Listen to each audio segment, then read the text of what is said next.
사무엘상 19장 쫓기는 다윗. 소제목입니다. 요나단이 다윗을 위해 중재하다. 19장 1절에서 7절. 다윗을 죽이려는 사울 왕의 결심은 더욱 확고해져 갔다. 집착적인 증세를 띠기 시작했다. 사울은 마침내 왕자 요나단과 신복들에게 다윗을 죽여 없애라고 노골적으로 지시했다. 하지만 아버지, 다윗이 무엇을 잘못했기에 그를 죽여야 한단 말입니까? 닥쳐라 요나단, 내가 무엇을 안다라고 감히 나서느냐? 왕자를 물려받고 싶다면 내가 앞장서서 다윗이란 놈을 죽여야 해, 이 미련한 녀석아. 요나단은 죄 없는 다윗을 죽이려는 아버지가 못마땅했다. 요나단은 다윗에게 아버지의 살해 계획을 귀띔해 주었다. 다윗, 아버지가 자네를 죽이려고 호시탐탐 엿보고 있네. 그러니 내일 아침에 몸을 피해 외진 곳에 숨어 있게. 그러면 내가 아버지와 함께 자네가 숨어 있는 곳으로 가서 아버지에게 자네에 관한 이야기를 꺼내어 아버지의 속마음을 알아내겠네. 그래서 내가 알아낸 것들을 그대로 자네에게 말해주겠네. 그런데 요나단은 아버지 사울에게로 돌아가 다윗에 관해 좋게 말한다. 아버님, 다윗은 참으로 신실하고 좋은 신하입니다. 국가가 어려울 때에 죽음을 무릅쓰고 골리앗을 쳐 죽인 충성스러운 신하입니다. 그런데 어째서 아버님은 아무런 이유도 없이 다윗같이 죄 없는 사람을 죽이려고 하십니까? 그날따라 멀쩡한 정신으로 돌아온 사울. 그는 아들의 말을 묵묵히 듣고 있다가 뭔가를 결심한 것처럼 불현듯 맹세했다. 그렇다, 다윗은 정말로 충성스러운 신하지. 그러니 살아계신 주 하나님을 두고 맹세한다. 나는 절대로 다윗을 죽이지 않겠다. 이제는 더 이상 핍박하는 일도 없을 것이다. 오 아버지, 정말 잘 생각하셨습니다. 감사합니다. 정말 감사합니다. 요나단은 아버지의 말을 그대로 믿고 다윗을 데리고 왕에게로 나아갔다. 그래서 다윗은 예전처럼 사울 왕 옆에서 시중을 들였다. 하지만 오래 가지 못했다. 사울 왕이 또다시 발작을 일으켰기 때문이다. 소제목입니다. 미갈이 남편 다윗을 피신시키다. 19장 8절에서 17절. 사울 왕이 다시 발작을 일으킨 것은 다윗이 블레셋을 공격해서 승리했다는 소식을 들은 이후부터다. 다윗이 개선 장군으로 입성할 때 환영 인파가 엄청 몰리자 사울은 다시 두려움과 시기심에 빠진다.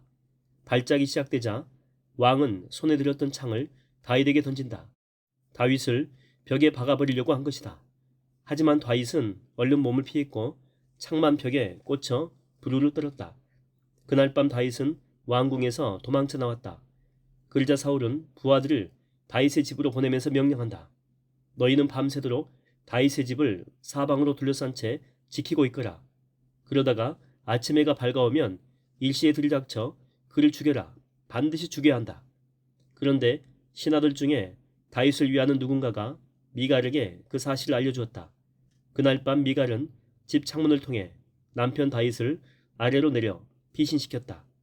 그런데 가정수호신으로 간직하고 있던 두라빔 무상을 침대 위에 눕혀 다윗의 겉옷을 입히고 염소털로 짠 그물을 머리에 씌워 놓았다.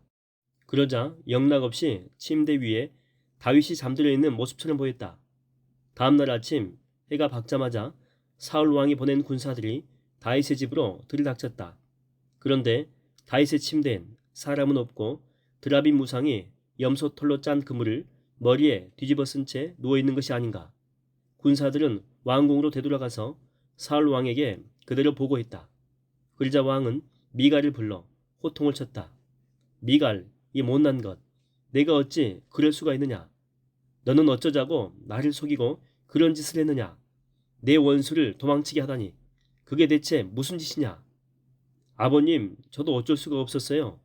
그이가 나를 협박했어요. 자기를 도망치게 해주지 않으면 나를 죽이겠다고 협박했단 말이에요. 에이, 보기 싫다. 썩 물러가라. 미갈은 아버지 앞을 물러나오면서도 온통 다윗 걱정뿐이었다.